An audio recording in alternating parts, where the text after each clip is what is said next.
1914년부터 1956년까지 40년이 조금 넘게 IBM의 회장을 지냈던 토마스 왓슨이라고 하는 분의 일화가 있습니다.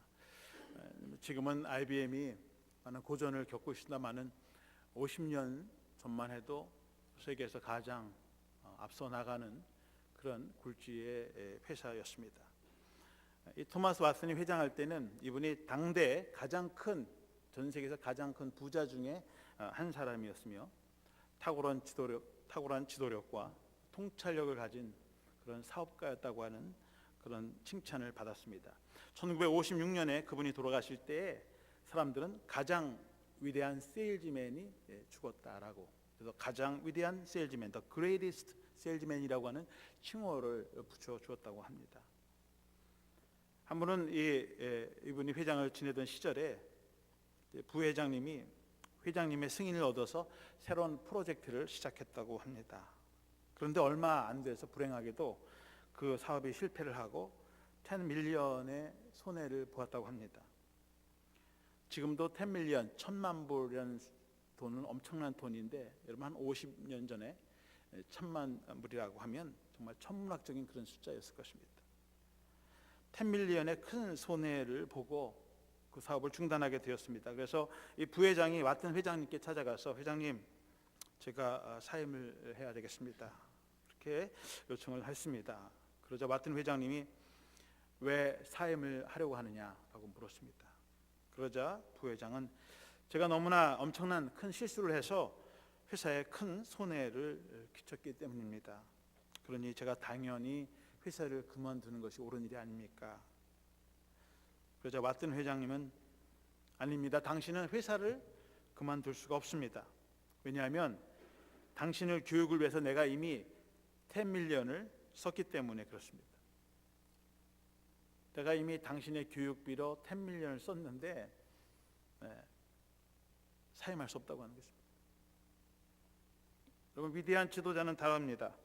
부하 직원이 한번 실수했다고 해서 당장 해고를 시키고 회사에 큰 손해를 끼쳤다고 해서 당장 그만두라고 호통을 치는 것이 아니라 그 경험, 그 실수를 통해서 다시 일어날 수 있는 기회가 되라. 오히려 그를 격려하고 그 일을 계속할 수 있도록 했다고 하는 것입니다. 실패와 실수를 통해서 더 많은 교훈을 얻고 더 성숙해지고 더 성장할 수 있는 기회가 될 수 있다고 하는 것입니다. 오늘 본문의 말씀에는 예수님께서 부활하신 이후에 제자들을 다시 찾아오신 말씀입니다. 주로 부활주일에 많이 언급하는 말씀입니다. 근데 아직 부활주일은 되지도 않았는데 제가 오늘 본문의 말씀을 오늘 말씀의 본문으로 선택을 했습니다. 오늘 특별히 목자 헌신 예배로 저희들이 드려서 목자 양을 먹이라고 하는 그런 주님의 말씀을 제가 기억이 나서 오늘 말씀을 같이 함께 우리 성도들과 나누려고 합니다. 오늘 본문의 말씀은 주님께서 죽으셨다가 부활하셔서 세 번째로 나타나신 말씀이라고 기록하고 있습니다. 오늘 읽지는 않았습니다. 바로 앞 귀절에 바로 그 전 14절 말씀에 보면 이것은 예수께서 죽은 자 가운데서 살아나신 후에 세 번째로 제자들에게 나타나신 것이라. 요한이 요한복음을 기록하면서 첫 번째 어디서, 두 번째 어디서, 그리고 제자들 이번에는 세 번째로 나타나신 것이다라고 해서 아주 정확하게 그렇게 기록하고 있습니다. 성경에서 3이라고 하는 숫자는 성부, 성자, 성령, 하늘의 숫자이고 하나님의 숫자입니다. 완전수라고 합니다. 예수님께서 겟세마네 동산에서 기도하실 때 세 번 나아가 간절히 기도하셨다. 세 번 기도하셨다고 하는 건 한 번, 두 번, 세 번, 딱 세 번만 한 것, 그런 말이 아니라 완전하게 끝까지 기도할 만큼 전심을 다해서 했다, 그런 말씀이에요. 할 수 있는 모든 힘을 동원해서 기도하셨다, 그런 의미입니다. 베드로가 예수님을 세 번 부인했다고 했는데 세 번 부인했다고 하는 건 끝까지 부인했다는 것입니다. 완전히 부인했다고 하는 거예요. 우리가 뭐 가위바위보 게임을 하면은 한 번 지면 야 3-3번, 세 번, 이 3-3번은 딱 세 번만 하고 끝나자, 그것이 아니라 마지막이다, 그 얘기죠. 세 번 하면 그냥 끝난다 이젠. 주님께서 제자들을 세 번씩이나 찾아오셨다는 것은 그저 세 번만 찾아오고 그 다음에 안 오신다, 그런 말씀이 아니라 제자들을 끝까지 완전하신 사랑을 가지시고 끝까지 사랑하시고 그리고 그들을 놓지 않으시고 찾아오셨다, 그런 말씀입니다. 그냥 한 번, 두 번, 세 번 정도의 그런 방문이 아니라고 하는 것입니다. 주님께서 제자들을 사랑하시고 그들에게 사명을 주시기 위해서 그 사명을 감당할 때까지 찾아오시고 첫 번째 만남에서 두 번째 만남에서도 그래도 안 되니까 세 번째 찾아오셔서 계속해서 제자들에게 사명감을 불러일으키신다고 하는 것입니다. 오늘 주님과 또 베드로와의 이 대화하는 내용을 통해서 보면 우리가 너무나 잘 아는 말씀이고 많이 들어왔던 말씀이라고 저는 생각합니다. 그런데 그 말씀하시는 말 내용 중에 단어들을 보면 더 깊은 의미를 담고 있다고 하는 것입니다. 그래서 오늘은 좀 그 단어의 어원적인 뜻을 생각하면서 같이 함께 은혜를 나누려고 합니다. 주님께서 제자들에게, 특히 베드로에게는 내 어린 양을 먹이라 처음에 그렇게 부탁하셨습니다. 15절 말씀해 보시면 그들이 조밥 먹은 후에 예수께서 시몬 베드로에게 이르시되 요한의 아들 시몬아 내가 이 사람들보다 나를 더 사랑하느냐 하시니 이르되 주님 그러하나이다. 내가 주님을 사랑하는 줄 주님께서 아시나이다. 이르시되 내 어린 양을 먹이라. 주님께서 어린 양을 먹이라 하기 전에 베드로에게 물으셨습니다. 이 사람들보다 나를 더 사랑하느냐? 나를 사랑하냐고 물으셨습니다. 주님은 이 사랑하느냐라고 하는 단어를 쓰실 때 아가페라는 동사를 사용했습니다. 아가파오스, 네가 나를 사랑하느냐? 그렇게 물었습니다. 이 아가페라고 하는 사랑은 자기 자신을 완전히 내어주는 자기 희생적인 그런 사랑입니다. 주님께서 우리를 위해서 십자가에 달려 죽으실 때까지 자기 몸을 마음을 다 내어주시는 자기 희생적인 그런 사랑입니다. 어떻게 보면 우리 인간이 할 수 없는 신적인 사랑이고 그리스도께서 하신 그리스도적인 사랑인 것입니다. 네가 나를 그런 모든 것을 내어줄 수 있는 그런 사랑으로 나를 사랑할 수 있느냐. 그러니까 베드로는 주님 그러하나이다. 내가 주님을 사랑하는 줄 주님께서 아시나이다. 예 그렇습니다. 그리고 내가 그렇게 주님을 사랑하는지 주님이 아시지 않습니까? 라고 대답했습니다. 그런데 우리말로 사랑하면 똑같은 사랑이라고 생각하는데 베드로가 사용한 사랑의 단어는 아가페라는 단어가 아니라 필레오라는 단어, 필로스이, 내가 당신을 사랑합니다. I love you라는 단어입니다. 근데 그 love라는 단어가 주님이 쓰셨던 아가페, 자기 희생적인 사랑이 아니라 필레오라고 하는 단어를 사용합니다. 이 필레오라고 하는 단어는 친구 간의 우정, friendship, 혹은 형제 간의 사랑하는 brotherly love. 이것은 인격적이고 정신적이고 마음과 마음을 나누는 사랑. 영어에 I like you, like 좋아한다 그 정도의 fondness, 좋아한다라고 하는 그 정도의 의미를 가지고 있는 그런 사랑입니다. 주님은 내가 나를 모든 것을 내어줄 수 있는 그런 희생적인 그런 아가페 사랑으로 날 사랑하냐고 물을 때 주님 저는 필레오의 사랑 정도로 당신을 사랑합니다. 솔직한 고백이죠. 그렇게까지 주님이 나를 온전한 그런 내어주는 그런 사랑으로 나는 그렇게 사랑하지는 못하지만 당신을 여전히 좋아합니다.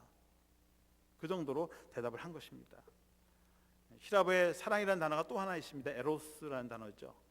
남녀 간에, 남자와 여자, 이성 간에 하는 육체적인 사랑을 말하는 것입니다. 근데 주님은 이런 사랑도 아니라 자기 희생적인 사랑으로 나를 사랑하느냐고 베드로에게 묻고 있는 것입니다. 근데 베드로는 아니요 주님, 저는 그냥 I like you, 그냥 당신을 좋아합니다. 그런데 주님은 더 이상 묻지 않으시고 나의 사랑으로 사랑하라 그렇게 말씀하시기보다는 그러면 내 양을 먹이라.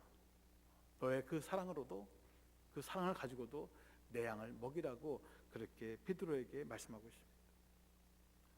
그런데 주님은 양이라는 단어를 쓸 때 어린 양을 먹이라고 특별히 말씀하셨습니다. 이스라엘 사람들은 다 큰 양과 어린 양을 구분해서 만들죠. 우리 양하면 다 양이지만 이스라엘 사람들은 어린 양 램브와 다 큰 양 sheep을 구분합니다. 용도가 다르고요.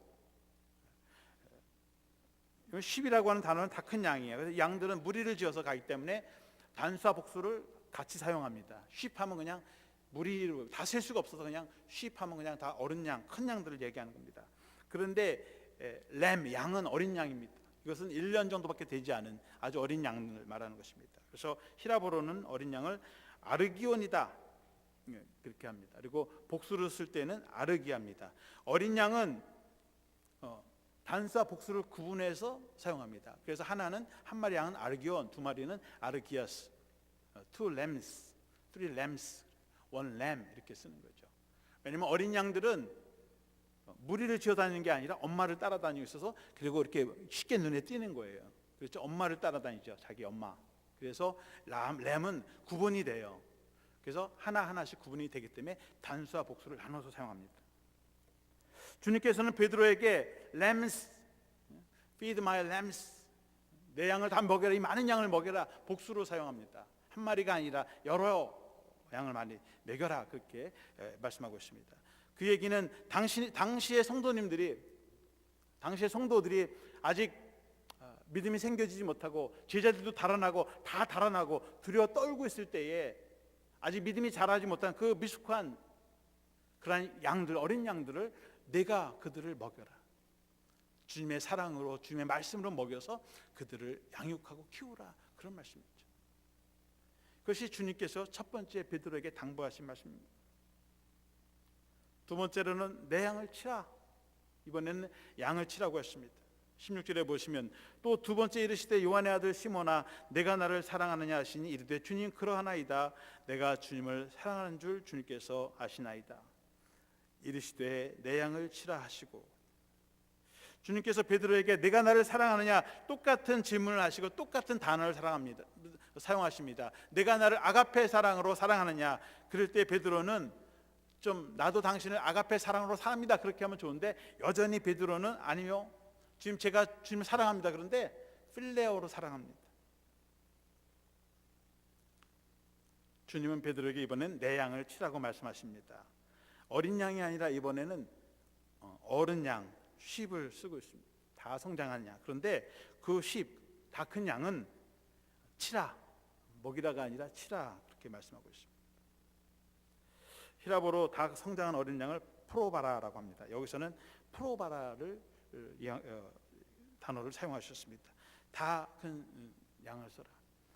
유대인들은 어린 양, 큰 양을 비교하죠. 어린 양은 이스라엘 사람들이 제사 지낼 때, 명절이나 혹은 안식일날 제사를 지낼 때 그 양은 어린 양입니다. 아직 깨끗하고 아주 순전한 그런 양을 하나님께 제사 제물로 바치는 것이죠. 그리고 고기를 먹을 때도 어린 양을, 여러분들 시내 쇼핑 가면 램이야 램. 거기서 sheep 달라면 sheep이 없어요. 양고기 달라 그러면 램이지 어린 양의 고기입니다. 그래서 어린 양은 그렇게 제물로 드리거나 먹거나 하는 그런데 식용으로 쓰는 것이고, sheep은 울, 가죽을 내죠. 털을 내고 그 다음에 새끼를 낳고 젖을 내고 하는 거예요. 그래서 먹는 고기와 그 용도가 다른 거예요. 주님께서 의도적으로 램, sheep을 이야기할 때는 주님의 의식을 가지고 하는 거예요. 그냥 양을 먹여라 하는 것이 아니라 이제는 다 성장한 양들을 돌보라는 거죠. 그런데 그 양을 치라고 말씀하고 있습니다. 친다는 단어를 시라보로 찾아보니까 포이마네라고 했습니다. 영어로 shepherd 혹은 take care, 돌보라. 어른 양들, 다 큰 양들은 잘 돌보라, 잘 지키고 보호하라, 그런 의미입니다. 그러면 많은 개들에게 종류가 있습니다만은 셰퍼드 독이 있습니다. 우리 세파트라고 그래요. 세파트. 양을 치는 개들을 셰퍼드라고 해서 우리 이제 세파트라고 그러죠. 영국에는 콜리라고 하는 종이 있습니다. 각 나라마다 종류가 있는데 영국에서는 콜리라는 종이 있고, 이 콜리라는 개들이 목자 주인의 말에 따라서 하라는 대로 하죠. 그래서 밤에 저녁에 이제 풀 뜯어 먹고 주인이 셰퍼드들, 얘들아 다 저 양들을 우리에 집어넣어라 그러면 개들이 막 가잖아요. 그래서 개들이 막 몰아가지고요 우리에 집어넣고요. 또 저쪽으로 이동하라 그러면 양들이 망들어 뒤에서 막 물어요. 그죠? 막 무는 게 아니라 저 지저대면서 이끌고 합니다. 또 딴 새길로 가면 글로 가지 말라고 쫓아요. 그래서 주인이 가고자 하는 그 목적지까지 그들을 인도해 나갑니다. 혹은 여운한 늑대나 이런 날쌘이들이 양을 해치려고 하면 이 셰퍼드 독들이 뛰어가서 막아서 싸우고 그들을 쫓아냅니다. 그래서 안전하게 그들을 보호하는 역할을 셰퍼드 독이 합니다. 또 개들 중에서는 가이드 독, 가드 독들이 있어요. 특히 이렇게 앞을 보지 못하는 사람들을 인도하면서 길도 가고 차도 타고 그럽니다. 얼마 전에 한국에서 어느 분이 앞을 보지 못하는 분인데 개를 데리고 탔어요. 근데 그 개가 가이드독이에요. 근데 우리나라는 이 가이드독에 대한 개념이 없죠. 개는 차나 버스를 같이 못 타집니다, 한국에서는.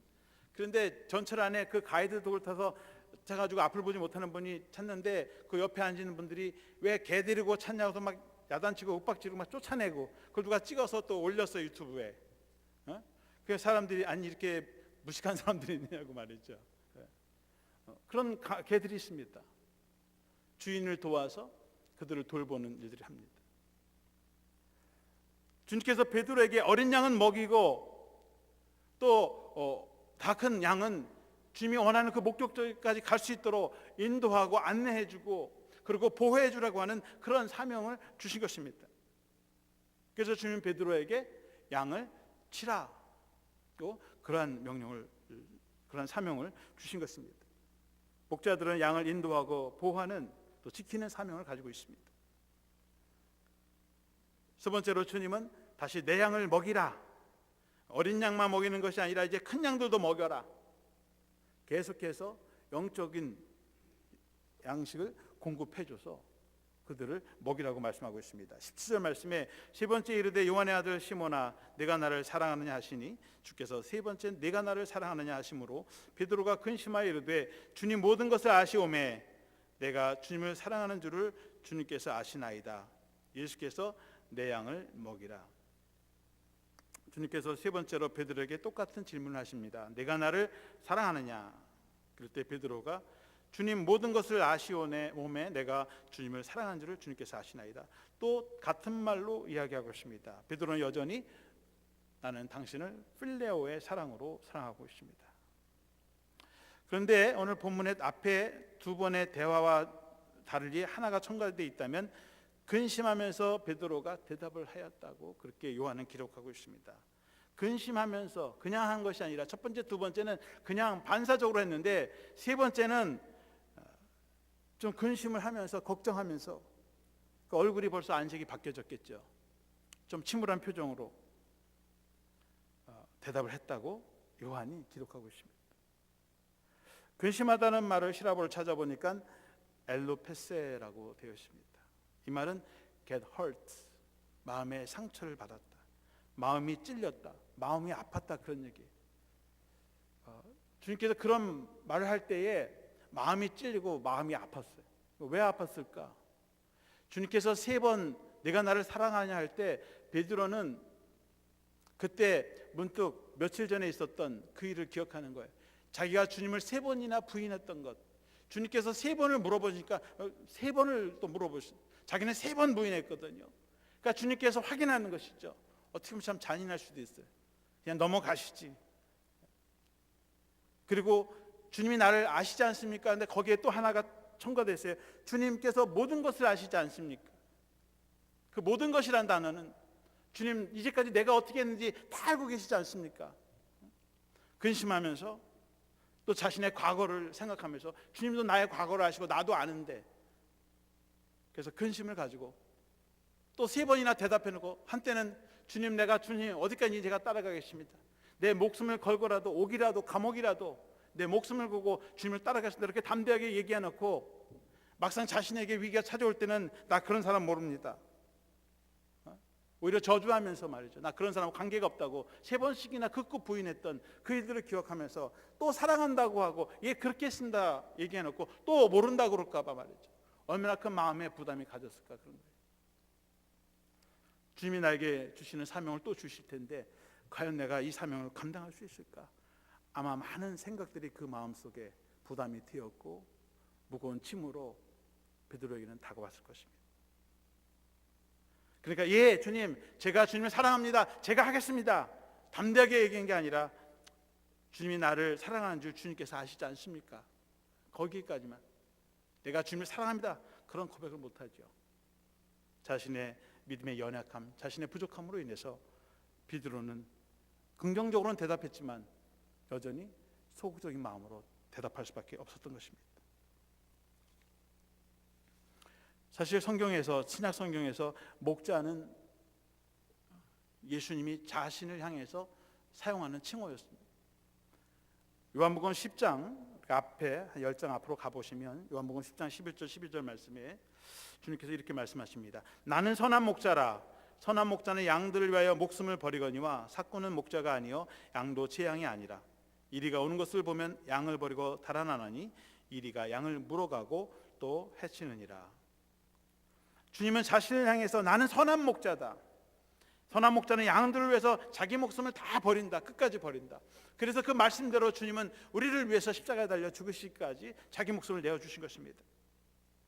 그런데 제자들은 자신의 삶의 위기에, 죽음의 위기에 처했을 때 버리고 도망간 거예요. 사실 이 말씀을 할 때 선한 목자는 예수님이셨지만 그 말씀을 듣고 있던 제자들은 사실은 정말 사꾼이 된 거죠. 사꾼인 거죠. 그런데 그때만 해도 제자들은 그 사건이 누구를 향해서 하는 말씀인지 모르고 있는 거예요. 마치 베레센이나 저 사두개인이나 그 당시에 제사장이나 종교 지도자들이 사꾼이고 우리는 아니다라고 생각하는지도 모릅니다. 그런데 다시 주님의 말씀을 생각해 보면 바로 사꾼은 베드로 또 예수님의 제자들 바로 자신들이었다고 하는 것이죠. 그런데 주님께서 더 이상 베드로에게 어떤 말씀도 하지 않습니다. 그저 너의 그 사랑을 가지고 내 양을 먹이고 내 양을 치라, 그렇게 말씀하시면서 18절 말씀에 이제 베드로의 최후에 대한 말씀을 하십니다. 그의 마지막 때는 어떻게 될 것인가. 18절 말씀해 보시면 내가 진실로 네게 이르되 네가 젊어서는 스스로 띠띠고 원하는 곳으로 다녔거니와 늙어서는 네 팔을 벌리리니 남이 네게 띠띠우고 원하지 아니하는 곳으로 데려가리라. 젊었을 때는 자기가 원하는 대로 스스로 띠를 허리에 띠를 띠고 원하는 곳으로 다녔는데 늙어서는 이제는 네 팔을 벌릴 것이고 강제로 너에게 띠를 두를 것이고 내가 원하지 않는 곳으로 사람들이 너를 끌고 갈 것이다. 베드로의 마지막을 이야기하는 것입니다. 그런데 지금 대화가 거기 베드로도 있을 거고 요한도 있고 야고보도 있고 다른 제자들 안드레도 있고 다 있었을 텐데 지금 제자들 모아놓고 아침 먹고 나서 먹으면서 주님께서 베드로하고 계속 대화를 하고 베드로에게 내 양을 먹여라, 나를 따르라, 너는 이 다음에 사람들에게 끌려가서 잡혀서 내가 원하지 않는 곳으로 갈 것이다. 그런 얘기를 하니까 베드로가요 그런 생각하는 거예요.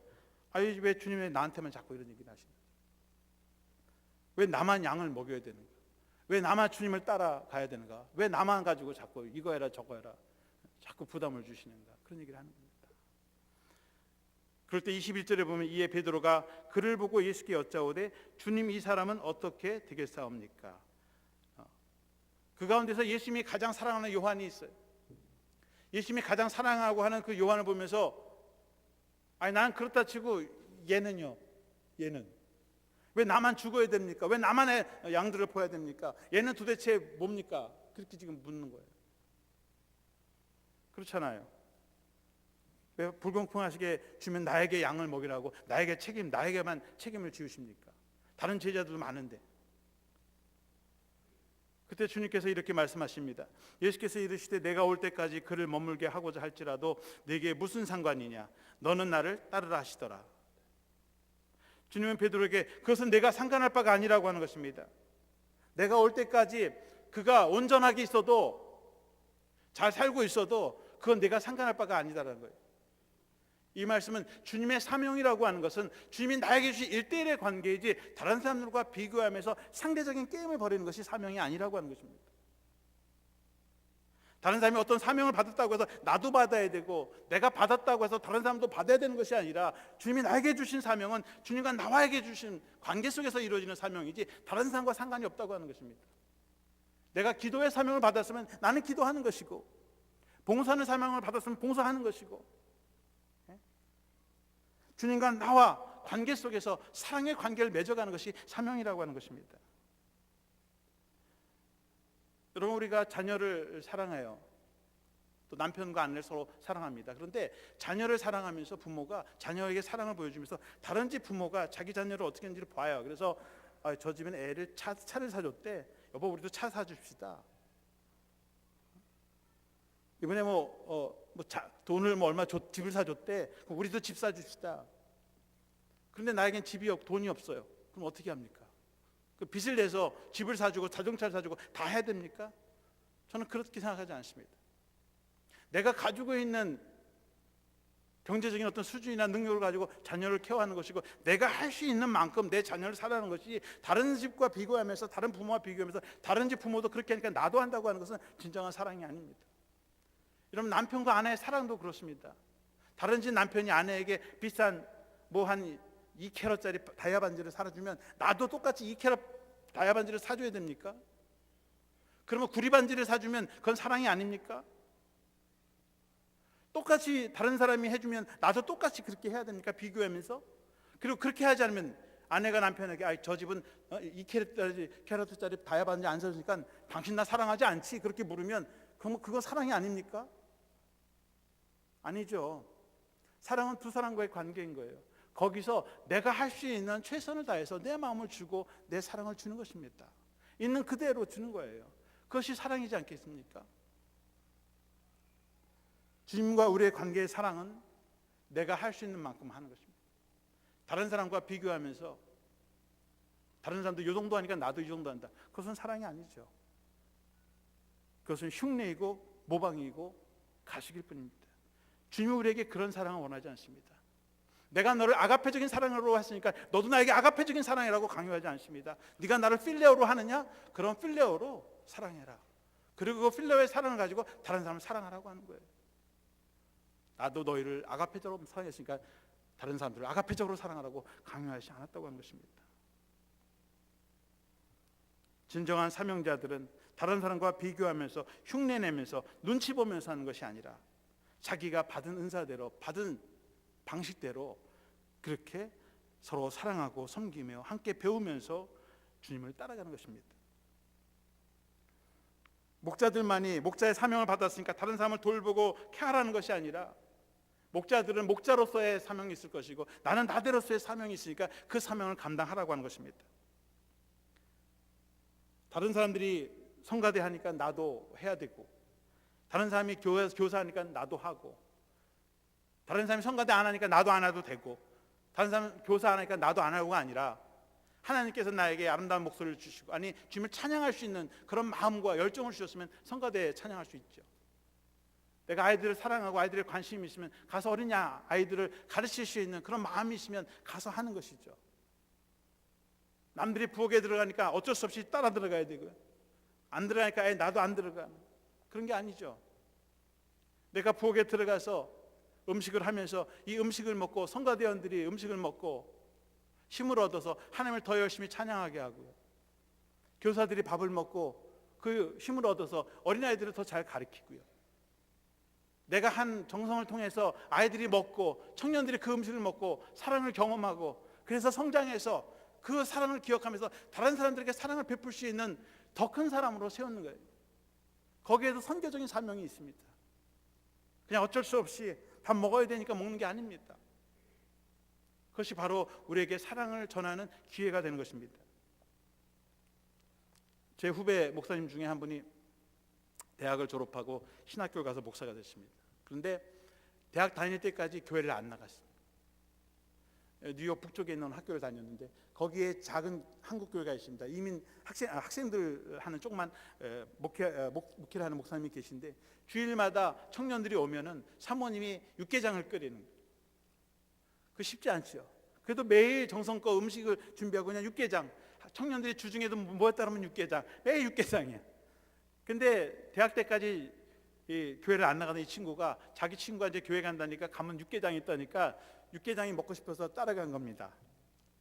맨날 양식만 먹다가 학교에서 육개장 먹으니까 너무 맛있는 거 어머니 생각나고, 그래서 그 다음 주에도 또 가서 육개장 먹으러 자기는 교회 나가고, 육개장 먹기 위해서 금요일 날 성경 공부에 나갔답니다. 그런데 거기서 그 육개장을 먹으면서 그 사모님의 사랑을 경험한 거예요. 어떻게 저렇게 끊임없이 사랑을 베풀 수 있을까? 그게 감동을 받았어요. 대학을 마치고요, 이 청년이 신학교에 가서 목사가 됐습니다. 그리고 청소년들한테 복음을 전하고, 그 연합 집회할 때 강사로 또 와서 그렇게 청소년들에게 그런 이야기를 해요. 사랑을 먹고 자기가 자랐다. 그 사랑을 통해서 내가 목사가 됐다. 그래 간증하는 걸 들었습니다. 여러분, 그렇습니다. 목자라고 하는 것은 주님이 받은 그 사랑 가운데서 내가 할 수 있는 만큼 나누는 것이죠. 그것이 목자의 사명이고 우리 성도님들의 사명인 줄로 믿습니다. 베드로는 근심을 했다고 했습니다. 걱정했다고 했어요. 아니, 양을 또 먹이려는 거야? 내가 이거 감당할 수 있을까? 여러분, 사명은 그저 편안하게 기쁨으로만 다가오지 않습니다. 영적인 부담감으로 다가옵니다. 사명을 다른 말로 하면 영적인 부담감을 느끼는 거예요. 그래서 주님께서 베드로야 내 양을 먹이라 할 때, 예 주님 그거 뭐 하겠습니다. 옛날처럼 제가 죽기까지 따르겠습니다. 그냥 열정만 높여서 하는 게 아니라 정말 심각하게 근심하면서 내가 이걸 감당할 수 있을까? 근심하면서 고민하면서 마음의 상처를 느끼면서 주님 내가 이걸 할 수 있겠습니까? 말이에요. 주님이 아시지 않습니까? 그런 마음으로, 상처받은 마음으로 감당하는 것이 바로 사명인 줄로 믿습니다. 그럼 23절 말씀해 보면 이 말씀이 형제들에게 나가서 그 제자는 죽지 아니하겠다 하였으나 예수의 말씀은 그가 죽지 않겠다 하신 것이 아니라 내가 올 때까지는 그를 머물게 할지라도 내게 무슨 상관이냐 하신 것이라. 이 요한이요, 예수님이 쟤는요, 요한은 어떻게 됩니까? 그럴 때 야 너하고는 상관이 없어. 나올 때까지 그는 나랑 같이 있어도 있을게, 머물러 있을 거야. 문제 없어. 그렇게 이제 생각을 하니까 요한이 야 나는 베드로처럼 죽지 않겠구나. 그런 생각한 거예요. 여기 보면 형제들에게 나가서 그 제자는 죽지 않겠다 하였다. 그러니까 베드로가 거기 다른 친구들한테 야, 베드로의 쟤는 좀 힘들 거고 나는 괜찮아. 이제 그리고 얘기를 하고 다닌 거예요. 그런데 사도 요한이 밤모섬에 갇히고 평생 복음을 증거하다 이제 죽지 않고 얼마 남지 않았을 때 요한복음을 기록합니다. 주님의 말씀을 기록하면서 그때 생각을 해보니까 자신의 길을 보니까 아니요, 자기도 그 삶을 들여보면 고난받고 고통받고 이제 얼마 남지 않으면 이제 처형을 당하는 그런 순교자의 삶을 사는 것을 깨달아서 다시 고백하는 것은, 그때는 나는 그렇게 생각했는데 그게 아니라는 거예요. 베드로는 베드로의 길이 있고 나는 나대로의 길이 있다고 하는 것입니다. 베드로는 일찍 순교하고 그렇게 해서 세상을 떠났지만 자기는 오랜 동안 그래도 남아있으면서 고난당하면서 복음을 끝까지 전할 수 있도록 나의 길을 그렇게 인도하셨다고 하는 것입니다. 그 얘기는 우리 각자가 받은 사명이 다르다고 하는 거예요. 우리의 가야 할 길이 다 다르다고 하는 것입니다. 다른 사람과 비교하면서 저 사람 저렇게 나도 그렇게 가야지, 그런 것이 아니라고 하는 거죠. 우리가 받은 은사대로 사명대로 주님을 따라가는 것, 비교하고 다른 사람을 바라보는 것이 아니라 하나님이 나에게 주신 영적인 부담감, 상처와 아픔과 그 고통과 고난을 가지고 주님을 따라가는 것, 바로 그것이 사명이라고 하는 것입니다. 다른 사람이 안 하기 때문에 나도 안 하고 다른 사람이 하기 때문에 하는 것이 아니라 주님이 우리 각자에게 주시는 그 음성을 들으시기를 바랍니다. 그래서 오늘 주님께서 목자가 되신이라고 하는 그 베드로의 부담감을 가지고 베드로는 그 길을 걸어간 것입니다.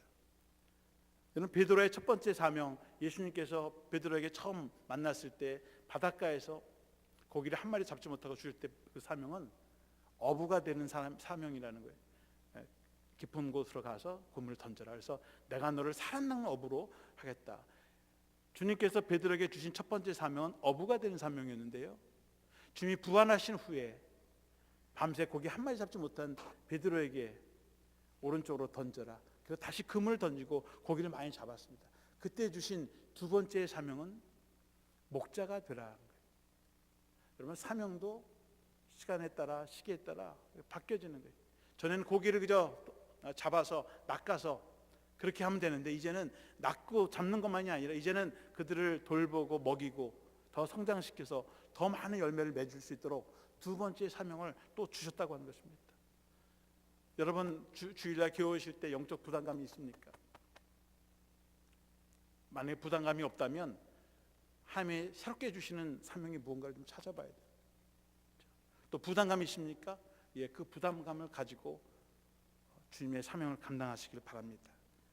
오늘 목자가 되라고 하는 두 번째 사명, 새로운 사명을 받은 베드로, 다른 사람 비교하면서 눈치 보면서 그 사명을 감당하는 것이 아니라 오히려 주님을 따르라고 하는 그 말씀에 순종해서 내가 할 수 있는 최선을 다해서 그 사명에 충실해서 주님께 잘했다 칭찬받는 저와 여러분들이 되시기를 주님의 이름으로 축원합니다.